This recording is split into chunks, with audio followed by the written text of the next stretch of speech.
Hello everyone, Matt the Lesser, and we are back. We are past the halfway mark. This is episode 8 of our Terra Mystica fan faction basic strategy series. If this is somehow the first of these videos that you've stumbled upon, as a quick reminder, we are going through each of the new 14 fan factions that are currently in playtesting on Board Game Arena and soon to be finalized and released for our favorite board game, Terra Mystica.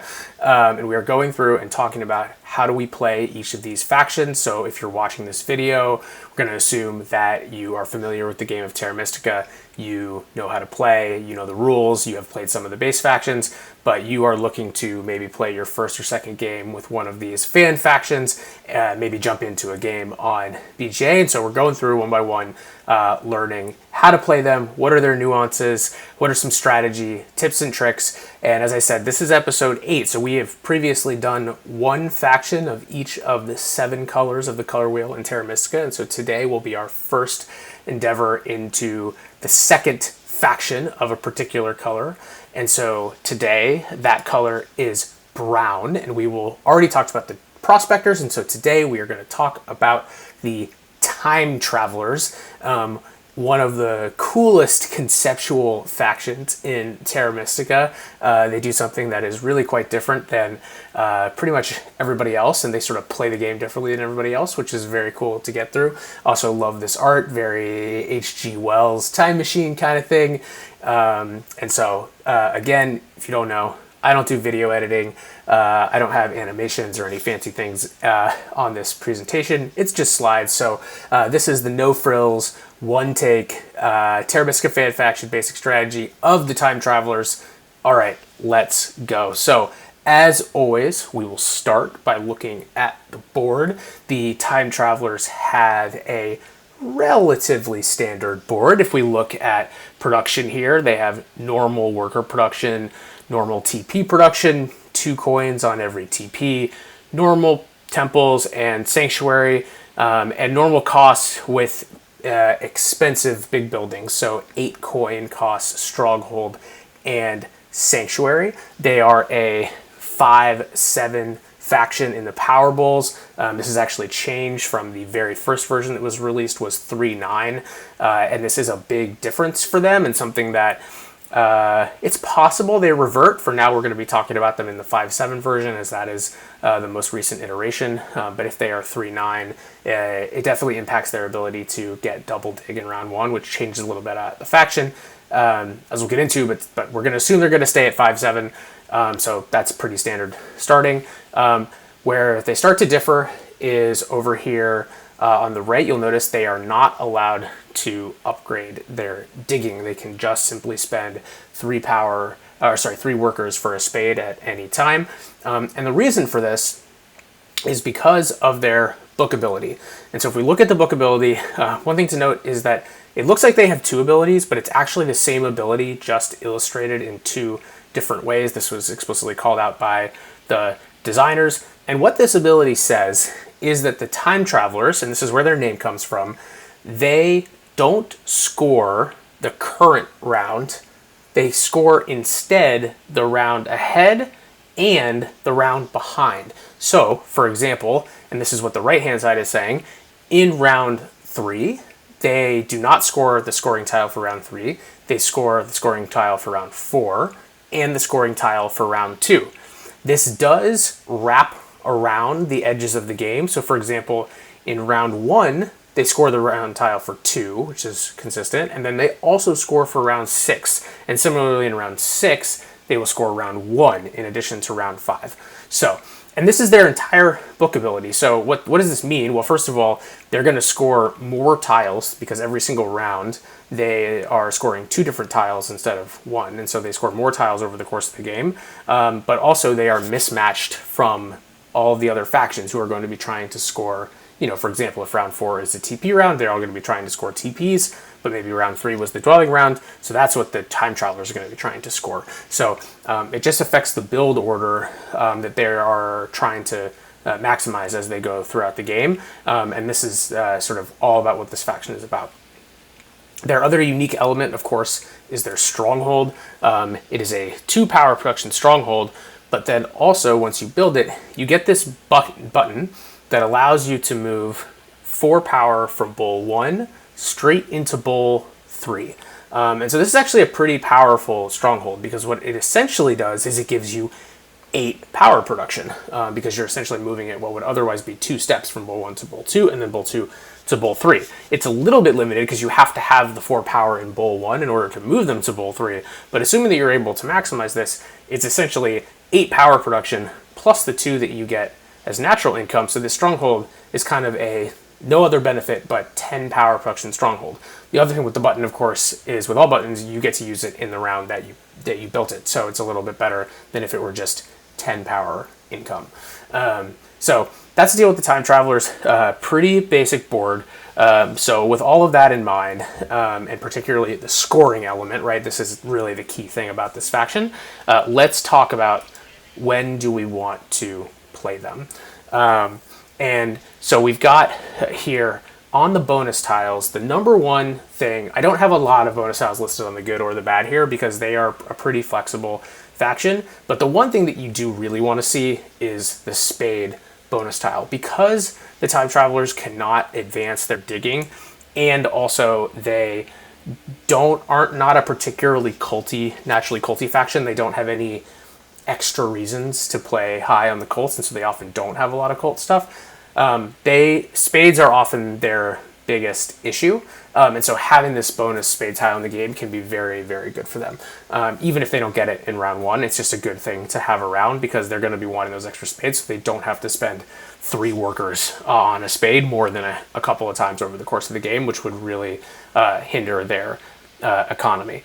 As far as factions go, gray is nice, opposite end of the color wheel, gives you good neighbors, but Time Travelers are pretty flexible when it comes to opposing factions too, especially on base map. But the thing that you don't want to see are factions that really take Act 6 a lot, the double dig, as the main way to get spades. Because again, spades are their biggest sort of deficiency. And so if there's a lot of competition for the power action spades, which is one of the main ways that Time Travelers want to get spades, it's going to make it really hard for them to dig enough hexes and find enough spades over the course of the game to expand. So factions like Children of the Worm, Mermaids, Parrots, Cheshdala, Conspirators, these are all factions that also are kind of light on spades and therefore heavily rely on Act 6. If you have a game with multiple 2 or 3 of those factions in the game, it's just going to be a lot harder for the Time Travelers overall. So that's kind of the main thing you don't want to see. Maybe even more so than like a generic black faction.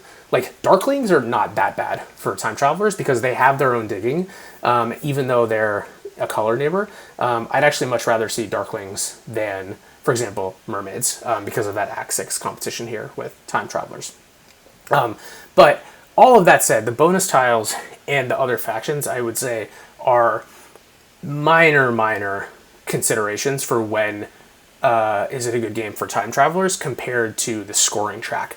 Because this Time Traveler's entire ability is about the scoring track, having a good score, have a scoring track that is well set up to synchronize with their ability is what's most important for having a setup be good for this faction. And so the number one thing that you really love to see as the Time Travelers is what I call this XYX pattern of the scoring tiles. And so what that is to have 2 of the same scoring tile separated by a round. And so that can apply to dwelling, TP, and the big building. All 3 of those, there are 2 copies of that scoring tile. And so if, for example, you have dwelling scoring in round 3, anything else doesn't matter what it is in round 4, and then the other dwelling scoring in round 5, that is the best situation to look for as Time Travelers. And this is because if you build dwellings, and hopefully you will plan your game around building a lot of them in that middle round, remember, you get to score both the round before and the round after. And if it's the same tile, that just means you score that thing twice. So if we talk about the situation I just described, dwellings, something else, and then dwellings, you build a dwelling in that middle round, you're going to get 4 points for every one of those dwellings. And you don't even need to have Earth 1 to do that. You just get 4. Same with TP, something else, TP, you get 6 points for every TP that you build in that middle round. So that is one of the key structures setups that you really want to see in the scoring tile tracks. As far as other specific tiles in specific rounds, round 1 towns is very good for the time travelers, and this is because most factions can't get a round 1 town at all. Maybe there's a couple factions who can get one, but if the town scoring is in round 1, the time travelers will score that in round 6, and round 6 town scoring, as we know, can be good for a lot of factions. But so this is basically like exclusive only to you round 6 town scoring. That's a really strong setup for the time travelers. So if you see that round 1 town scoring, build your game so you can finish 2 or 3 towns in round 6, and you'll be the only one who's really taking advantage of that scoring tile, which is really nice. Conversely, it's also good to have the temple or the stronghold scoring in round 6. And this is for 2 reasons. Number 1 is that, as we'll get into in a second, time travelers do usually want to open with either a temple or a stronghold, and so that scoring tile being there means that they can take advantage of it in a way that other factions can't. But then also, those are usually indicators of a low scoring track for most factions, is having a big building or a temple event in round 6. But instead, the time travelers in round 6 will score whatever's in round 5 and whatever's in round 1. And so there's a better chance that they can have a nice high scoring tile for them in round 6, whereas everyone else is dealing with this relatively low scoring big building or temple event. So that's another really nice setup for the time travelers. I also have here TP and temple in round 2, which is also good because you often want to build a TP or a temple in round 1, so the time travelers can take advantage of scoring that. And also a dwelling scoring. Dwelling scoring is kind of through the middle of the game, tend to be good for the time travelers. So I threw one here in round 3, and that, you know, they might be interested in building dwellings round 2, round 4. That just tends to be a good place for one to sit. But if that dwelling score is in round 4, that would also be pretty good for them. The flip sides of these are the things that are bad for the time travelers. So first of all, the opposite of the XYX situation is having 2 of the same scoring tile back to back. This is the worst thing for the time travelers, and if you see this, especially if you see it multiple times, I would say run away from the time travelers. And the reason is because they're going to have a really hard time maximizing and having a really high scoring track if you have back-to-back tiles. Because for one thing is, if they're back-to-back, you're on one, which means you're not scoring it while you're scoring the other, and then you go to the next round and you're scoring the previous one while not scoring the current one, so you never get to really maximize both. And also, when they're back-to-back, you often just aren't going to build like a bunch of TPs in 2 consecutive rounds. You can't hit those rounds nearly as hard. And so that is just going to minimize time traveler scoring. So even if they're not XYX, you'd rather have them spread out by like 2 rounds so that at least you can kind of score as you go along. It's just not good development progress to have back-to-back scoring, and you can't take advantage of it from a scoring purpose. So that's kind of the worst thing to see for time travelers. And then as far as specific tiles, sort of the opposite of what we said before, big building and temple event in round 6, you don't want to see those in round 1 as time travelers, because you do want to open with them, and you won't score them if they're there in round 1, because you would need them to be in round 2 or round 6 to score them, and all of your opponents who probably similarly want to open with either a temple or a big building for the most part will be able to score them. Conversely, round 6 dwelling scoring, sort of the opposite of what we said before, is bad because when you're in round 6 as the time travelers, you won't be able to take advantage of it, and everybody else will take advantage of this nice high scoring tile putting out their final dwellings at the end of the game. And then finally, I threw in the round 4 digging, as I've done on some factions in the past, simply because time travelers can't advance their digging, so it's hard for them to really maximize that round 4 spade scoring, whereas there's lots of other factions out there who can often hit that round pretty hard. So overall, focus on the scoring track. You really have to think about with the time travelers, like, what's your build progression going to look like through the game, and is the track set up for you to be able to do so. There's actually a wide range of things that can work, but they need to fit within some of these parameters that we've talked about here.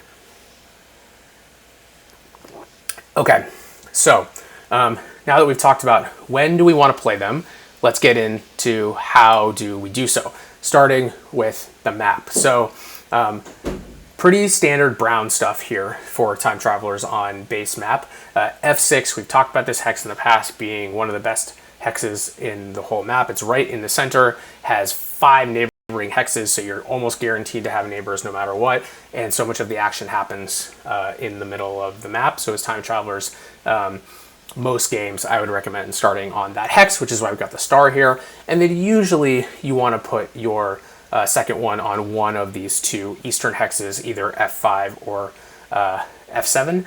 F5 is better for long-term, usually better for long-term connection prospects, but if black, for example, is in the game and starts on G5, you might be interested in starting F7 instead, because both of these stretches are very nice that they can give you two spades, or two hexes for one spade, which is super important as the time travelers, by the way, because ever since they've been shifted to a 5-7 faction, it's unlikely most games that they will get double dig in round one, and so being able to get through, if there's no black in the game, or if you can avoid black and get two hexes for a single dig in that first round, can really give a nice start to your economy. These spots are also very nice doing them in conjunction if there's no black in the game at all, and I would say probably no yellow. You know, double east is a tricky thing to play, but with the time travelers actually can work out okay if you can take advantage of getting this territory early, because getting out and getting more dwellings via spades and just getting to your natural browns is probably one of the hardest things about the time travelers. It's just hard for them to secure territory early because they don't have as many spades. So if you can find yourself in a setup where you don't need as many spades to get to more hexes, that's generally a good thing. But most of the time, I would say E6, and then depending on your neighbors, F5 or F7, and you'll be in good shape. Okay, let's move on and talk about openings. So I think time traveler openings fall into three categories. The first, most basic, is the temple and couple dwellings opening that almost all factions can do, and is generally considered a strong standard opening in Terra Mystica. No different for the time travelers.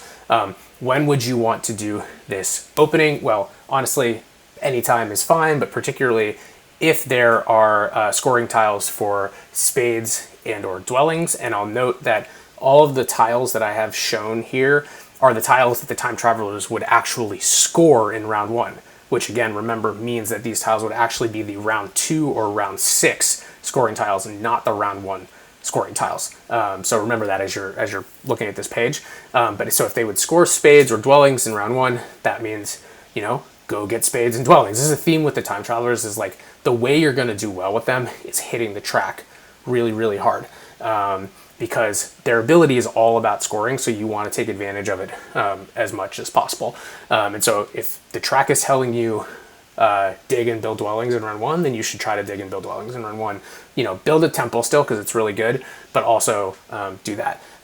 How do you do this, right? Obviously, if you can get something like worker power, maybe you can find your way to double dig. That's probably the best case scenario. But again, with some of those stretches on the eastern continent, you can also just do single dig and you'll be fine. Of course, if you're in 4th seat or maybe even 3rd seat, you probably have a decent chance at getting the spade bonus tile, and that's also a very nice way to do it. One thing I'll note here is with your temple, I would highly, highly, highly encourage a economic favor tile. In particular with the time travelers, that would usually mean either Fire 1 or Air 2. The reasons for this are Fire 1 is just generally good. Coins are good. Time travelers tend to want to build sort of temples and dwellings, as opposed to, they're not going to often have a bunch of TPs sitting around, and so extra coins are always good. And then Air 2, because Air 2 produces power, which will allow you to get more spades, potentially more digs later in the game. Time travelers, you know, especially if they're not going to go weird and play culty or something, are probably looking to get double dig at least twice, if maybe not 3 or 4 times over the course of the game, to get all the space that they're looking for. And so having power is necessary. So especially if you don't think you're going to get a lot of leech and you're opening temple dwellings, I would highly consider Air 2. I think Earth 2 can also be good, but it's probably a little bit less frequent of a take for time travelers, just because I think they're often going to have enough workers. I think coins and spades are probably where they're going to be a little more deficient, so I would more often look toward Fire 1 or Air 2. But I would almost always take an economic favorite tile with them, because The way the time travelers score points is by building stuff and building it in the right rounds, because they just have so many options with that double scoring along the track that they're almost always going to be able to find a way to build something when it scores. But that means you want to be able to build more. So you have a really good ability to convert economy into points. So you really want to focus on how am I generating more of that economy. Something like Earth 1 or Water 1, those scoring favors, much less good, especially in the early game for the time travelers. Like the snowball is really, really important here. If you want to take one later in the game, okay, that's fine. But with this first one, really, really highly recommend economic favor. Time traveler is one of the easiest factions to ultimately convert that economy into points. Okay, so that's Temple Dwelling opening. Next would be Double Temple, which is often good for brown factions in general, and that includes the time travelers here. Again, I think if you're going to go Double Temple, taking 2 economic favor tiles, totally reasonable here. Now, if you do Double Temple, okay, this one you might actually think about taking Earth 2 with one of them, because you're naturally going to be a little bit lower on workers, but something like an Earth 2 and a Fire 1, or an Earth 2 and an Air 2 can be super strong with a Double Temple opening. Of course, when are you looking to do this? Well, if you're going to score TPs or temples, because to do Double Temple, you have to build 2 TPs and 2 temples. Ideally, it's both of them, right? With time travelers, these are the kind of things you're looking for. It's like, hey, say it's temples in round 6 and TPs in round 2. Okay, I'm going to open Double Temple, and in round 1 alone, I'm scoring 14 points on the track. 4 per TP and 3 per temple. So this is how you generate a lot of points with time travelers, is you find these strings of things that work together for the particular round that you're in, and make sure you're considering both that round that's after and the round that's before, which again in round 1, remember, is round 6. How do you open Double Temple? The most natural way is with the big building scoring tile, which gives you the 2 extra workers that you need, because time travelers have normal starting resources. They start with 6 workers and you need 8 workers to build Double Temple. Of course, if you don't get the big building tile, the workers action is the easiest way to do that. You also will need 1 extra coin, so something like a coin tile, either the cult coin tile or 6 coins can work. And the priest can also be a nice one here too, because one thing to be clear about is, even though you score the round before and the round after, cult rewards you still get in the current round. So let's go back to this example we've been talking about Double Temple with, maybe it's Temple scoring in round 6 and TP scoring in round 2. Perfect setup for Double Temple opening.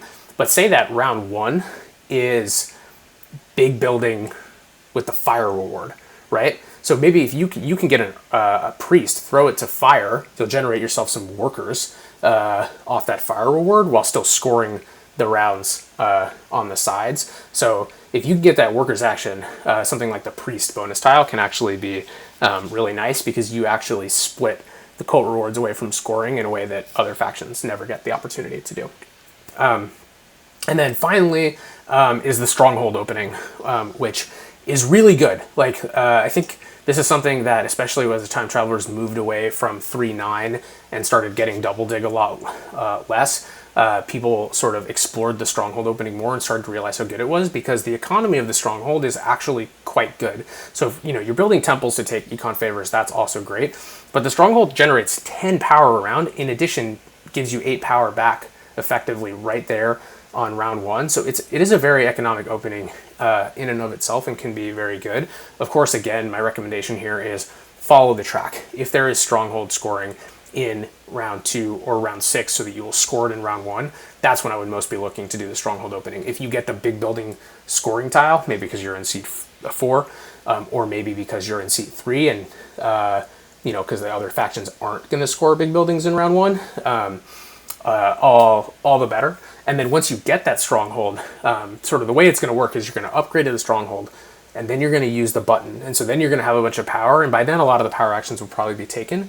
So you can either sort of take what's left over, right? Like if there's a leftover coins action there, great. If there's a leftover single spade, and you can build 2 dwellings because you have those 2 extra workers from the big building scoring tile that you have, like, awesome. But the other option here too is it's totally fine as time travelers, open stronghold, score that stronghold, and just pass early, and be set up with a bunch of power in bowl 3 to take double dig at the beginning of round 2, and that will should send you off economically on a totally fine start. So yeah, the stronghold is especially if you're going to score it, it's very good. But I would say time travelers, maybe more than other factions, like how they open should be dictated by what the tiles are, just because maximizing your scoring along that track is just the most important thing for them over the course of the game. Okay, so now we've opened based on the track, and let's talk about, as we're going through the rest of the game, how do we think about the time travelers. So this first bullet point I already hit, but I'm going to re-emphasize it, is that you have inherent scoring up the wazoo. Think about witches, dwarves, fakirs, these other factions that give you extra points for doing stuff. The time traveler's ability, even though it's tied to the track, is effectively the same thing. They have all of these extra points built into them already, but they don't have extra econ built into them, right? So compared to goats or Children of the Worm or some of these other factions that like basically their abilities generate more stuff for them, the time travelers have to find that stuff and then they can take advantage of it with their scoring ability. So build that stronghold at a point where you'll score it, right? You don't have to, if you don't build it in round 1, it's still great to build it in round 2 or round 3, whenever you're going to score it. If there's one of those sandwich big building rounds, by the way, like stronghold scoring, something else, and then another stronghold scoring, if you build a stronghold in that round, it scores 10 points. I mean, in addition to like these great economic benefits. So like find the round when it's going to score, build it, and then use that economy from the stronghold, use the economy from econ favors to fuel big rounds later on, right? Like the most beautiful thing with the time travelers is, say there's TP scoring in like round 4 and round 6. That means that in round 5, every TP you build is worth 6 points. Maybe by that point you've actually taken a copy of Water 1, and every TP is worth 9 points. I've seen people build 5 TPs in a round 5 double scoring TP round. That's 45 points just from scoring TPs. This is how you generate lots of points with the time travelers, but you have to build up your economy early in the game to be able to get to those points later in the game where you can really do that, and try to score points along the way as you go. We already mentioned this, but spades are the biggest challenge for the time travelers. They can't advance their digging. They don't have any inherent spades. They are not usually going to get a ton of cult spades, so they want that spade bonus tile. They want Axe 6. Leech is important for them. Use the power from the stronghold if you've built it to funnel power into Bull 6 and get spades that way. They also may have to hard dig a couple times. They may have to take a couple single spade power actions over the course of the game. This is okay. Just make sure you have the economy to do it and build those dwellings in the rounds that you're going to score them. We talked a little bit about how, one of the implications of the way that they score is that in any given round, they're probably not scoring the same things that other factions are scoring, which often gives you some opportunities to take advantage of pass tiles. So like, for example, normally in a TP scoring round, there's going to be a big fight for the TP pass tile, especially if that's like round 4 or round 5. People might pass very early to grab that TP pass tile because they know everyone's going to be wanting to build TPs in that round, and you want that tile for at the end of it to score all those TPs that you just built. But if you're the time travelers, you want to build those TPs one round earlier when no one wants the pass tile because no one's looking to build those TPs. So you can take advantage of that, snag that TP pass tile, build those TPs, score them, and then pass it along, and they can all fight over it for the next round when the rest of them are scoring the TPs.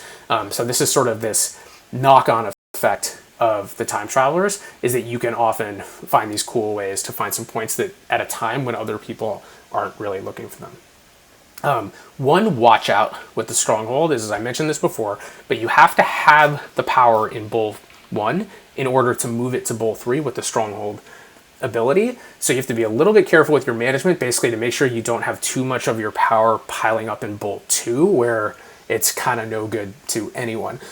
You are allowed to, for example, burn a power to move it up to Bull 3, convert it to a coin back to Bull 1 to get 4 power into Bull 1 that way, which, do that if you need it to get the 4. But just be careful with your power management. There are even odd times where you might want to decline a single 1 for 0 if you're about to use that stronghold action, because, for example, if you say you had exactly 4 power in Bull 1, if you took a free leech and it goes to Bull 2, now you only have 3 in Bull 1, and you've actually effectively lost yourself 1 power production. You'd rather decline that free leech and then immediately take your action so you can move them all straight to Bull 3. It's usually not a big problem but just something to keep in mind, especially if you build that stronghold early in the game, and especially if you take some early power actions that burn power. Because you often want double dig a lot, time travelers do tend to burn a lot of power, so you get into these kind of tricky power management situations. Overall, where are the points coming from? Obviously, the track, we talked about that, but in terms of end game scoring, time travelers, especially if you really get that economic snowball going, do have the ability to be pretty competitive on network, on base map. The same is true with all brown factions, that the connection can be a little bit tricky if you start on that one middle hex and then one of the eastern hexes. You either got to go through the north or through the south. The south, I would say, is often easier, but not always. But just think about connection and the fact that network is an important part of time traveler scoring. Colts, on the other hand, not so much. I wouldn't say they're low because they do have a handful of games, as we talked about, where they open double temple, and if they open double temple, they are producing a lot of priests. They can't advance their digging. Shipping, of course, they want to advance and get around via shipping, but they usually do have some priest descended cults if they open double temple. But especially if they open stronghold or even single temple, they're probably not competing with that much on the cult, so I wouldn't anticipate a ton of points coming there. If you can win, honestly, even one, that's probably quite strong for the time travelers. And then, yeah, overall, I would say they are a pretty middle of the road faction power wise. Back when they were a 3-9 faction and they had a couple of costs that were lower, I would have said they were more close to the upper tier. But now I think they're actually powered quite well in terms of balance, which is great. They can certainly have excellent games. They can certainly have poor games. So don't be at all afraid to take them, but sort of as you're keeping it in mind, they're not as, in a vacuum, all other things considered, as strong as Children of the Worm, Goats, Enlightens, some of the highest power fan factions, but they're also not toward the bottom bad like Wisps or Archivists or anything like that. I would say they're right in the middle. So go play the Time Travelers. They are super fun. When you score that like 9-point TP, it's amazing. That 10-point stronghold, those things are so fun.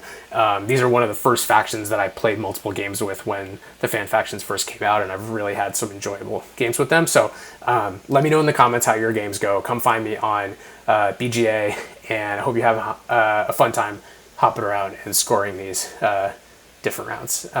So until next time, enjoy, and we'll see y'all soon.